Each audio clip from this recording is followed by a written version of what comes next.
हमारी next video है alcohol की पार्ट नंबर 3 है। तो अल्कोहल की पार्ट नंबर 3 में हम कुछ इंटेस्ट क्वेश्चन को सॉल्व करेंगे, एग्जाम्पल्स और IUPAC नेम को हम सॉल्व करेंगे। तो पहला इंटेस्ट क्वेश्चन है 11.1 NCERT। Classify the following as primary, secondary and tertiary alcohol. पहले इससे वीडियो में हम क्या है क्लासिफिकेशन के बारे में पढ़ चुके हैं, तो अच्छे से क्लासिफिकेशन को देखने के बाद आप इस वीडियो को देखेंगे और अपनी बुक और जो नोटबुक पेन वगैरह है वो उससे क्या है आप बैठ के क्वेश्चन सॉल्व कर सकते हैं, राइट। अब इंटेक्स्ट क्वेश्चन 11.1 है, इसमें हमें फाइंड करना है इंटेक्स्ट क्वेश्चन 11.1 में कि कौन सी तो हमारे पास क्या है प्राइमरी है, कौन सी सेकेंडरी है और कौन सी टर्सरी एल्कोहल है, राइट। इसमें हमें ये फाइंड करना है। तो सबसे पहले हमारे पास ये एग्जाम्पल है CH3C के ऊपर CH3, नीचे आगे CH2OH, मतलब इसका नाम 1 2 3 यानी 2 डाई मिथाइल प्रोपेन 1 ऑल, ठीक है। अब क्योंकि OH ग्रुप जिस कार्बन से जुड़ा हुआ है ना, वो कार्बन केवल एक कार्बन से अटैच्ड है, मतलब ये कार्बन एक कार्बन से अटैच्ड है, तो प्राइमरी एल्कोहल हो गया। OH ग्रुप इस कार्बन से और ये कार्बन केवल एक सिंगल कार्बन से, तो ये भी प्राइमरी है। OH ग्रुप इस कार्बन से, ये केवल सिंगल कार्बन से, तो ये भी प्राइमरी है। अब OH ग्रुप इस कार्बन से जुड़ा हुआ है, तो ये कार्बन एक तो बेंजीन रिंग के कार्बन से जुड़ा हुआ है और एक CH3 वाले कार्बन से जुड़ा हुआ है, तो ये सेकेंडरी एल्कोहल हो जाएगी। ये भी सेकेंडरी एल्कोहल है क्योंकि ये जो कार्बन है वो दो कार्बन से जुड़ा हुआ है, तो सेकेंडरी एल्कोहल है। इसमें OH ग्रुप इस कार्बन से जुड़ा हुआ है, ये कार्बन अपने नज़दीकी 3 कार्बन से जुड़ा हुआ है डायरेक्टली, ये टर्सरी एल्कोहल है, ठीक है। तो पहला क्वेश्चन तो इंटेक्स्ट क्वेश्चन 11.1 में हमें यही बताना है कौन सा प्राइमरी, कौन सा सेकेंडरी और कौन सा टर्सरी एल्कोहल है, ठीक है। वो हम देखेंगे कि OH ग्रुप जिस कार्बन से जुड़ा हुआ है वो कितने कार्बन से अटैच्ड है, ठीक। उसके बाद हमें आइडेंटिफाई करना है एलाइलिक एल्कोहल। इन इसी इसी क्वेश्चन में से क्वेश्चन है। इन जो हमारे पास मैंने डिफरेंट टाइप्स की ये 6 एल्कोहल्स निकाली हैं, प्राइमरी, सेकेंडरी और टर्सरी, इनमें से मुझे ये बताना है एलाइलिक कौन सा होता है। तो एलाइलिक वो एल्कोहल होता है जिसमें OH ग्रुप तो जुड़ा हो, जिस कार्बन से जुड़ा हुआ है वो sp3 हाइब्रिडाइज हो और उससे पहले का कार्बन डबल बॉन्डेड हो, ठीक है ना। तो ऐसा कंडीशन एक तो ये है कि OH ग्रुप इस कार्बन से जुड़ा हुआ है, ये sp3 है और इससे पहला वाला कार्बन डबल बॉन्डेड है। और एक कंडीशन ये है, यानी सेकंड कंडीशन और 6 वाली कंडीशन एलाइलिक है, यानी सेकंड और 6 वाली कंडीशन क्या है, एलाइलिक है। ये दोनों मैंने लिख दिए हैं, ये भी एलाइलिक है और ये भी एलाइलिक है, ठीक है ना। एलाइलिक को आप पीछे जो मैंने क्लासिफिकेशन बताया है उसमें अच्छी तरीके से एलाइलिक कंडीशंस क्या होती हैं उसकी डेफिनेशन को आप अच्छे से पढ़ लेंगे, ठीक है। नेक्स्ट मेरा IUPAC name of alcohol and phenol and ether. IUPAC name of alcohol, phenol and ether. अब हमें क्या काम करना है, IUPAC नेम कुछ हमारे बुक्स के अंदर जो हमारी NCERT की बुक है उसमें कुछ IUPAC नेम दे रखे हैं। IUPAC नेम को हम सॉल्व करेंगे, लेकिन इससे पहले आप मेरी IUPAC की वीडियो आप देख लेना अच्छे से, जिससे कि आप पूरी तरीके से IUPAC के अंदर जो भी होने वाले रूल रेगुलेशन है उसको अच्छी तरीके से समझ सको और प्रॉपर्ली इसको कर सको। लेकिन क्या है उनका शॉर्ट मैं बता देता हूँ कि सबसे पहले ये देखते हैं कंपाउंड हमारा ओपन चेन है या क्लोज चेन है। यदि ओपन चेन है तो longest chain of carbon atom identify कर लेते हैं। और यदि हमारा क्या है, यदि फिर हम क्या है नंबर डालते हैं। नंबर डालते समय कार्बन पे जब नंबर डालते हैं, नंबरिंग करते हैं, तो सबसे पहले फंक्शनल ग्रुप को नंबर देते हैं। यदि वो नहीं है तो फिर डबल बॉन्ड, वो नहीं है तो ट्रिपल बॉन्ड और वो नहीं है तो सब्स्टिट्यूट। फंक्शनल ग्रुप को तो प्रियोरिटी टेबल के अनुसार नंबर मिलता है और सब्स्टिट्यूट को मिलता है अल्फ़ाबेटिकली। ये बात आपको ध्यान रखना है। और जब नाम लिखते हैं तो सबसे पहले सेकेंडरी प्रीफिक्स यानी सब्स्टिट्यूट का, फिर साइक्लिक नेचर यानी 1 डिग्री प्रीफिक्स, फिर वर्ड रूट मतलब नंबर ऑफ कार्बन एटम, फिर उनके बीच में बॉन्डिंग यानी 1 डिग्री सफिक्स, और फिर क्या आता है सेकेंडरी सफिक्स। ये नाम लिखने का प्रोसीजर है, ठीक है। और जब हम एल्कोहल का कॉमन नेम लिखेंगे तो एल्काइल ग्रुप प्लस एल्कोहल, जैसे कि इसको बोलेंगे हम सबसे पहले CH3OH है, तो एल्काइल ग्रुप क्या मिथाइल है, OH के लिए एल्कोहल लिखेंगे तो मिथाइल एल्कोहल है। इसमें एल्काइल ग्रुप क्या इथाइल है, OH के लिए एल्कोहल, इथाइल एल्कोहल है, इस प्रकार से। तो methyl alcohol, ethyl alcohol, propyl alcohol, इस प्रकार से हम कॉमन नेम लिख सकते हैं, यानी एल्काइल ग्रुप प्लस एल्कोहल, ठीक है।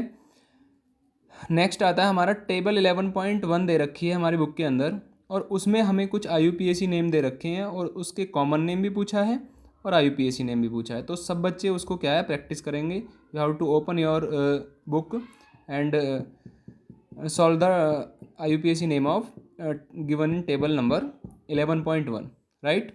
उसके लिए आपको क्या है, सबसे पहला नाम है CH3OH। CH3OH दिया हुआ है फॉर्मूला। इसका नाम यदि मैं कॉमन नेम लिखूँगा तो क्या है एल्काइल ग्रुप इसमें, CH3 उसको बोलते हैं मिथाइल, OH के लिए अल्कोहल, तो मिथाइल अल्कोहल हो गया। लेकिन यदि इसका मैं IUPAC नाम लिखूंगा तो एक कार्बन के लिए मैथ लगाएंगे, सिंगल बॉन्ड है तो एन लगाएंगे और OH के लिए ऑल लगा देंगे तो मीथेनॉल हो जाएगा। सिमिलरली क्या हो जाएगा, इसमें 1 2 3 तीन कार्बन है तो तीन कार्बन के लिए प्रोपाइल बोलते हैं, तो नॉर्मल प्रोपाइल और OH के लिए अल्कोहल। वैसे इसका IUPAC नाम हो जाएगा, तीन कार्बन के लिए प्रॉप बोलते हैं, सारे सिंगल बॉन्ड है एन है और 1 पे OH जुड़ा हुआ है तो ऑल बोल देंगे।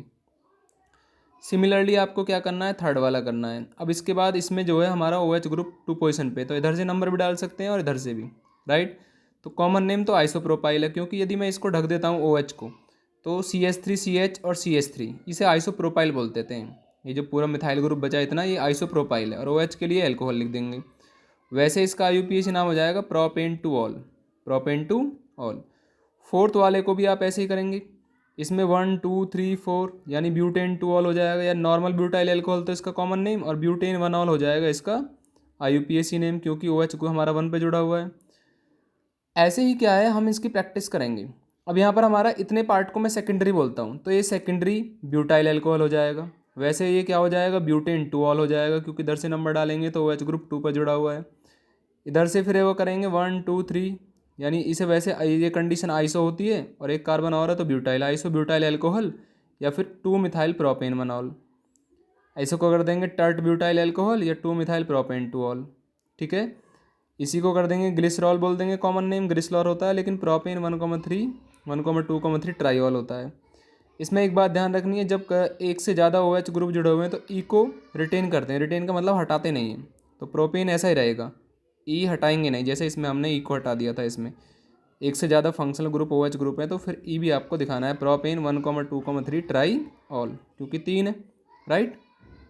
ऐसे ही क्या है, कुछ साइक्लिक एल्कोहल्स होती हैं। साइक्लिक एल्कोहल में क्या है, ये ग्रुप जुड़े होंगे और इनसे कुछ OH ग्रुप अटैच्ड होगा, क्योंकि इसको साइक्लो 4 कार्बन है, साइक्लोब्यूटेन, साइक्लोप्रोपेन, साइक्लोपेंटेन, साइक्लोहेक्सेन बोलते हैं। अब यदि इस साइक्लोपेंटेन के ऊपर OH जुड़ा हुआ है तो साइक्लोपेंटेन 1 ऑल, साइक्लोहेक्सेन 1 ऑल, इसको 2 मिथाइल साइक्लोपेंटेन 1 ऑल, इस प्रकार से इनको नाम दे सकते हैं हम। तो साइक्लो वाले भी नाम आप क्या प्रैक्टिस कर सकते हो, ठीक है। अब ये तो हो गया हमारे अल्कोहल के नाम, राइट। अब हम कुछ क्या है फिनॉल्स के नेमिंग करते हैं। फिनॉल वगैरह में जब नेमिंग करोगे तो सिंपल क्या होता है, बेंजीन के ऊपर OH ग्रुप जुड़ा होता है, बेंजीन के ऊपर OH ग्रुप जुड़ा हुआ है तो उस स्ट्रक्चर को फिनॉल बोला जाता है। तो फिनॉल जो है वो एक प्रकार से IUPAC नेम एक्सेप्टेड है, यानी फिनॉल को आप IUPAC नेम भी कह सकते हैं कि भाई ये इस कंपाउंड का IUPAC नेम है। तो ये हो गया हमारा फिनॉल, ठीक है ना, यानी बेंजीन के ऊपर OH इस स्ट्रक्चर को बोलेंगे आप फिनॉल। अब यदि फिनॉल में OH ग्रुप जुड़ा हुआ है दूसरे कार्बन पर, क्योंकि यहाँ से नंबर डालूंगा फंक्शन ग्रुप ये है, तो दूसरे कार्बन पे हमारा OH ग्रुप जुड़ा हुआ है तो ऑर्थोक्रिशॉल बोलते हैं, और वो तीसरे कार्बन पे जुड़ा हुआ है तो मेटाक्रिशॉल, और यदि वो फोर्थ वाले कार्बन पे 1 2 3 4 तब वो उसे पैराक्रिशॉल बोलते हैं। IUPAC नेम में 2 मिथाइल फिनॉल, 3 मिथाइल फिनॉल और 4 मिथाइल फिनॉल, क्योंकि नंबर यहाँ से डालेंगे 1 2, यहाँ से डालेंगे 1 2 3, यहाँ से डालेंगे 1 2 3 4, इस प्रकार से इसका नाम डालेंगे तो ऑर्थो, मेटा और पैरा। सिमिलर केस में क्या होता है, अब हमारे पास यदि बेंजीन के ऊपर 2 OH जुड़े हुए हैं, ठीक है ना, और दोनों 1 2 पोजीशन पे है तो इसे कैटिकॉल बोलते हैं, कंपाउंड को कैटिकॉल बोलते हैं, और बेंजीन 1,2 डाइऑल इसका IUPAC नेम है। यदि 1 3 पोजीशन पे जुड़ा है रिसोर्सिनॉल बोलते हैं, तो बेंजीन 1,3 डाइऑल इसका IUPAC नेम है। और यदि हमारा 1 4 पोजीशन पे जुड़ा हुआ है तो हाइड्रोक्विनॉन और क्विनॉल बोलते हैं, और बेंजीन 1,4 डाइऑल इसका क्या है IUPAC नेम है। तो ये कॉमन नेम भी आपको ध्यान रखने हैं और प्लस IUPAC नेम भी आपको रीड अप करने हैं, राइट। अब after the naming of phenol हमें जाना पड़ेगा ईथर के नेमिंग पर, क्योंकि हमारे चैप्टर में 3 है, alcohol, phenol and ether. Now हम ईथर्स की नेमिंग के बारे में पढ़ते हैं। अब ईथर के अंदर क्या है, ईथर का जर्नल नेम होता है एल्कोक्सी एल्केन, ठीक। ईथर का जर्नल नेम एल्कोक्सी एल्केन होता है। एल्कोक्सी उधर वाले पोर्शन के लिए लिखेंगे जिधर कार्बन कम है, एल्केन उधर वाले पोर्शन के लिए जिधर कार्बन ज़्यादा है। ये क्या है इसको देखने के लिए हम क्या है अच्छी तरीके से नेक्स्ट पेज पर चलते हैं, राइट। अब हमारा कॉमन नेम एल्काइल ग्रुप या एराइल ग्रुप प्लस ईथर। यदि कॉमन नेम होगा तो या तो एल्काइल ग्रुप लिखोगे, एराइल ग्रुप प्लस उस बाद में लगा दोगे ईथर, और ये अल्फ़ाबेटिकली लिखोगे। जैसे कंपाउंड है मेरा CH3OCH3, सबसे पहले ईथर की पहचान कैसे करोगे, ऑक्सीजन के दोनों तरफ कोई एल्काइल और एराइल ग्रुप अटैच्ड हो सकते हैं। अब क्योंकि ये और ये दोनों एल्काइल ग्रुप मिथाइल हैं तो और दो हैं तो कॉमन नेम लिखते समय डाई मिथाइल हो जाएगा कि दो हमारे पास मिथाइल हैं और बाद में ईथर लगा दूंगा। ठीक। और जब इसका IUPAC नाम लिखा जाएगा तो वही मैंने पीछे बताया है, कम वाले के लिए एल्कॉक्सी लिखते हैं और ज़्यादा वाले के लिए एल्केन लिखते हैं, क्योंकि अब तो दोनों सेम है तो मीथॉक्सी मीथेन हो जाएगा। अब तो दोनों को कैसे भी लिख दो, लेकिन अब दूसरे केस में दोनों में इसमें भी सेम है। अब इसका हो जाएगा die ethyl ether, di ethyl ether बोल दो या डाई एथिल ईथर बोल दो, और इसका इथॉक्सी इथेन हो जाएगा। कभी कभी CH3 और CH2 को C2H5 यानी एक साथ भी लिख देते हैं, तो C2H5 OC2H5, तो इसका नाम भी डाई एथिल ईथर और इथॉक्सी इथेन होगा। अब नेक्स्ट वाले पे देखेंगे तो यहाँ पे हमारा क्या होगा, ये दोनों सिमेट्रिकल ईथर हैं क्योंकि ऑक्सीजन के दोनों तरफ एल्काइल ग्रुप सेम है, ऑक्सीजन के दोनों तरफ एल्काइल ग्रुप सेम है, तो ये सिमेट्रिकल है। सिमेट्रिकल में क्या है, आप ऐसे ही नाम लिख सकते हो। अब लेकिन अनसिमेट्रिकल में यदि कार्बन इधर 3 है इधर कार्बन 1 है तो जिधर कार्बन कम है उसको पहले लाएंगे, ठीक है ना। जैसे IUPAC नेम लिखेंगे तो उसको ऑक्सी के साथ जोड़ेंगे, तो मीथॉक्सी हो जाएगा, एक कार्बन है, और 3 कार्बन के लिए प्रोपेन, तो मीथॉक्सी प्रोपेन आप इसका नाम लिख सकते हो। क्योंकि मैंने बताया एल्कॉक्सी एल्केन लिखा जाता है, एल्कॉक्सी उस पार्ट को लिखा जाता है जिधर कार्बन कम होते हैं, एल्केन उस पार्ट को लिखा जाता है जिधर कार्बन ज़्यादा होते हैं। अब इसका मुझे क्या काम करना है, कॉमन नेम लिखना है, तो कॉमन इसको बोलूँगा प्रोपाइल, इसको बोलूँगा मिथाइल। अब क्योंकि M पहले आता है P बाद में आता है तो मिथाइल प्रोपाइल ईथर हो जाएगा, ऐसे आप इसका नाम लिख सकते हो।